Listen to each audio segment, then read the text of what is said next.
Hello, I am your Rusame reader, Crowsong, and today I will be reading to you from Royal Guard by Muriel Wright. Now, on to Chapter 1. The Prince and the Guard. Britannia was one of the main kingdoms, ruled by King Britain and Queen France. The grass always seemed greener over there. The air was crisp and warm, and the chatter of the town always filled the streets. The next heir to the throne would be their eldest child, in this case, America, a bold and rebellious young man, always running off somewhere or causing trouble of some sort or another. It was a pain to deal with the boy, yes, indeed, but the kingdom had to begrudgingly accept the fact that he was going to be the next king. He had all the traits to become king: decently athletic, smart, talented, charming, cunning, and much more. If only he would put his heart into it. His 3 siblings, Canada, Australia, and New Zealand, cared a lot about their eldest brother. His parents only wanted what was best for him and his future kingdom. The sound of grass crunching beneath one's feet filled the air. Prince, do not play around. A lady in a black and white dress scrambled around the enormous field. The distant sound of chuckling could be heard from the corner of the kingdom. There you are! Now, come on. Your father, the king, is calling you. She huffed. A young man perched on the top of the castle wall lazily tilted his head a bit to face the castle maid. He swung around on the one foot he dangled over the edge. I don't give a fuck about anything that old geezer says. A slanted smirk tugged on his face. Language, young man! Now, come, you have important business to do. She puts her hands on her waist. Her dress danced in the wind. The young maid adjusted her headband and tugged a loose strand of her hair behind her ear. "Poe, can you please just leave me be?" He rested his head on the palm of his hand.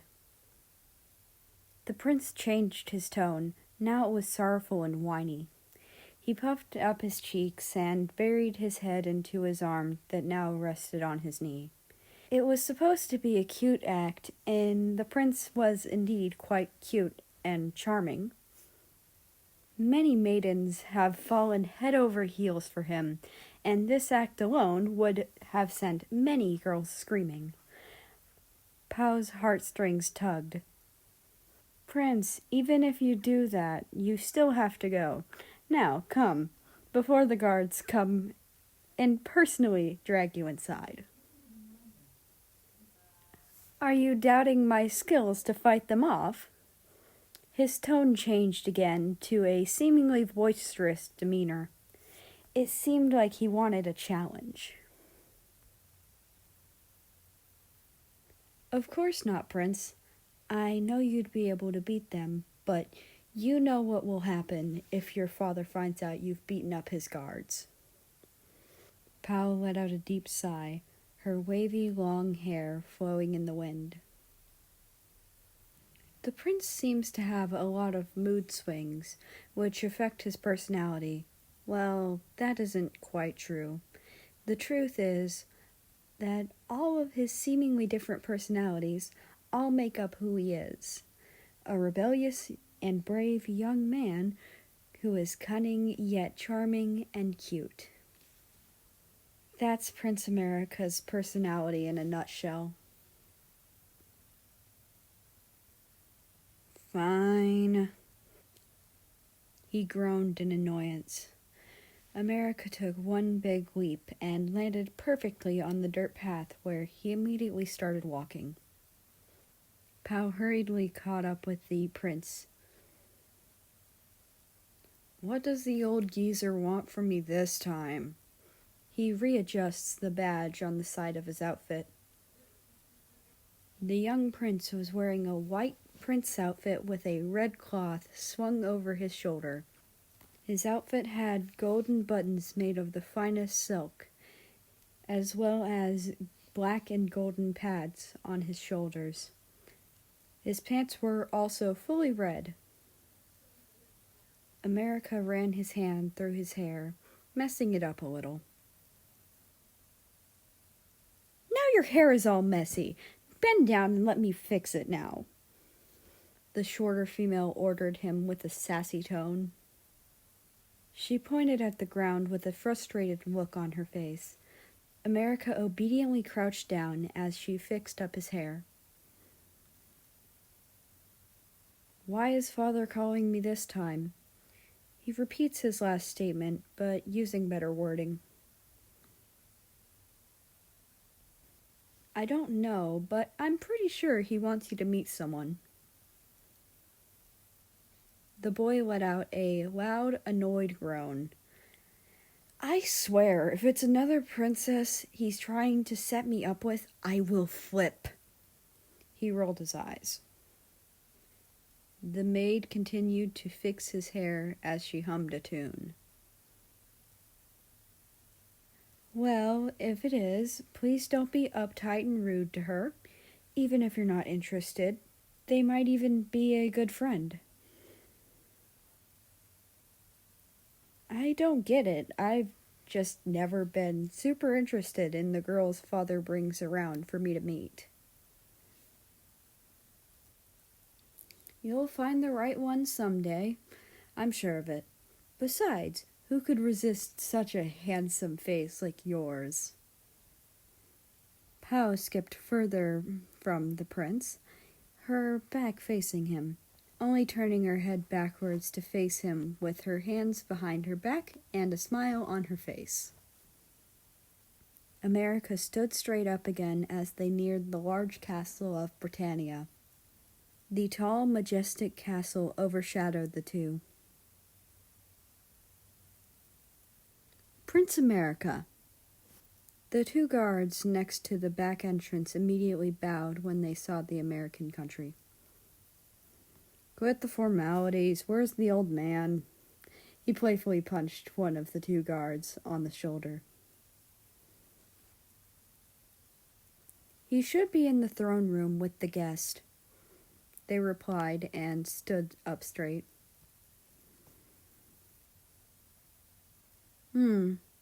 All right, thanks, Carlton. See ya, pal. America did the salute hand sign before twirling around, his back facing them. He's going to be a great king one day. Pao smiled at Carlton. You think so? He's a free spirit, all right, but that can be a good and bad thing at the same time. The other guard, Edinburgh, leaned on a large marble pillar behind him. Edinburgh cocked his head. Well, I heard the guest is a boy this time, the same age as the prince. America walked through the empty hallway. Large frames were nailed on the walls. A lot were America's ancestors and family photos. Nothing too interesting. His feet trudged on the red carpet, eventually reaching the throne room. There were, in total, 6 thrones, one for each member of the family. His throne was the biggest of all, excluding his parents, of course. There, on the largest throne, was his dad. In front of his dad, there was a boy around America's age, formally kneeling in front of his father, like how guards kneel at their rulers.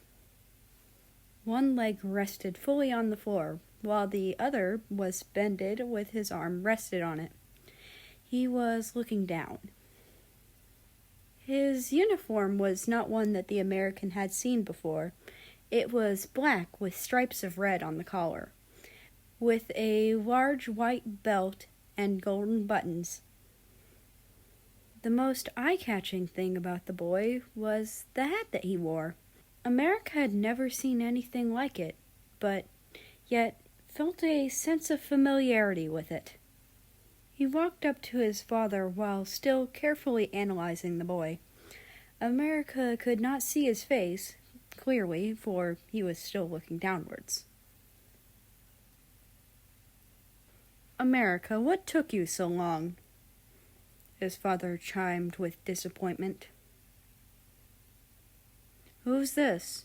he replied, trying to avoid his father's question. "That is what I called you here for." Britain cleared his throat and continued. "He will be a new royal guard starting tomorrow, but he also has the role of looking after you." The prince stood there, dumbfounded. "You think I can't take care of myself?" He over-exaggerated his tone to seem like he was offended. "Well, I think it's the best course of action. It doesn't matter whether you can take care of yourself or not. I've been hearing a lot of news about criminals all around town." "So you're scared I'll get hurt?" America crossed his arms and raised an eyebrow. "Exactly. Those are the two reasons I have. Now, I want you to show him around the headquarters, where he'll be staying with the other guards," his father instructed. The prince wasn't exactly fond of the idea that he'd be watched over. "Fine, whatever. But aren't you going to tell me his name? Like you usually do with the other guards?" He sighed. "That's for you to find out on your own. You are dismissed." America could only roll his eyes in protest. He walked in front of the boy. The new royal guard stood up, towering over the American. America was a little shocked. He didn't quite expect the guard to be this tall. Other than that, America noticed that he was pretty good looking. He looked like a person who would be very good at physical things, judging from his body. But what entranced him most was his amber red eyes. It took him a while to notice he was staring oddly at the guard. America cleared his throat. "Come with me, I guess." He was still pretty salty about it. The guard obediently followed as they walked out of the throne room and to the path in the courtyard. The warm rays of sun were partially blocked by the roof on top of them, while still being able to see the courtyard. "Should I ask him his name? He's oddly quiet." The American ran his hand through his hair while thinking carefully to himself. "Fuck it." "So, what's your name?" He whipped his head around so he could look behind him so he could talk to the guard. Face to face. America plastered a wide smile on his face, waiting for an answer. When he got none, he stopped in his tracks. The guard did too. "Are you deaf or something? Should I write down my question?" he asked in a serious but yet joking tone. Still no response. "He has a weird hat. Usually people don't wear hats everywhere, so it's probably very important to him," the American mentally deduced, which gave him an idea. He jumped up and snatched the hat from his head. The guard flinched. "Your Highness, please give me my hat back." He maintained a neutral face, but America knew how he actually felt. "Oh, so you can speak?" "Well, if you want the hat back, catch me if you can," he continued, then proceeding to bolt into the courtyard. Of course, the guard ran after him. The American slid over the table very quickly. The guard did the same. Then the prince noticed a small opening at the bottom of the hedge. He slid through it, smooth as butter. America then slowed down a little, pretty confident that the new royal guard would be able to get through, but then the guard jumped over the hedges with ease. Then they both ran until they reached another sidewalk next to a building. The sidewalk's roof was held up by marble pillars. America ran towards there, but eventually got stuck. Behind him was a table, and in front of him, and closing in, was the guard. He backed away as much as he could, but his back was pressed against the table. The guard slammed both of his hands on the table, trapping the prince between them. America burst into laughter, still quite out of breath. That was entertaining. You're the first one to catch me this fast. May I please have my hat back now? He repeated. The prince only now noticed the oddly unfamiliar accent, yet it was very entrancing. Sure. Can I have your name now? America handed the hat back over to its owner. He then put the hat back on his head and backed away from the prince. Are you uncomfortable with your hair?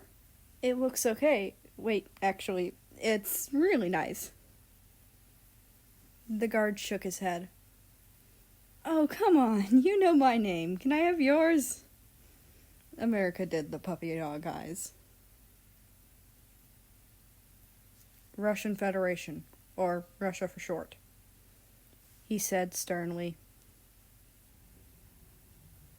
Well, Russia, I'm still wondering why you wouldn't talk before. You didn't give me permission to, he said simply with a neutral expression.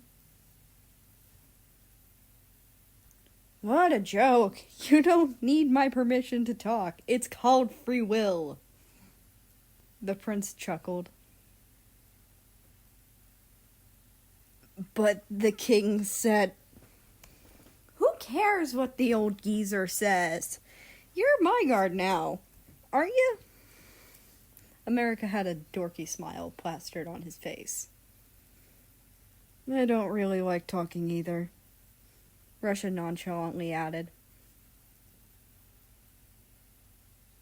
Well, you better get used to talking. After all, you're supposed to look after me, right? America craned his neck closer to the guard. The headquarters are right here.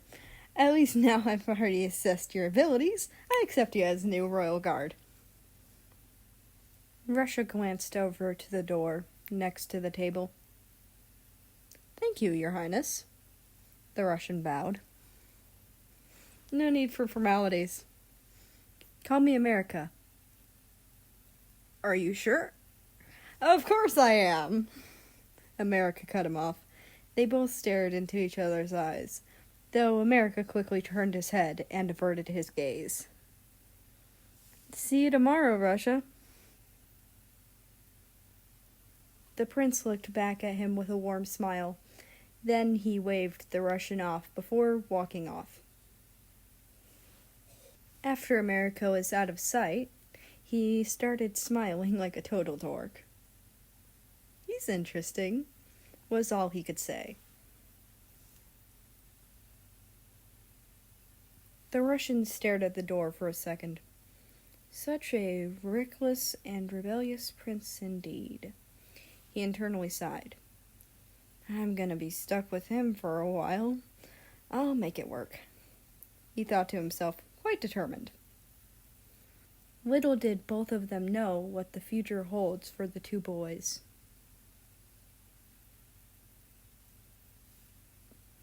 Alright, I'm sorry if I sound off.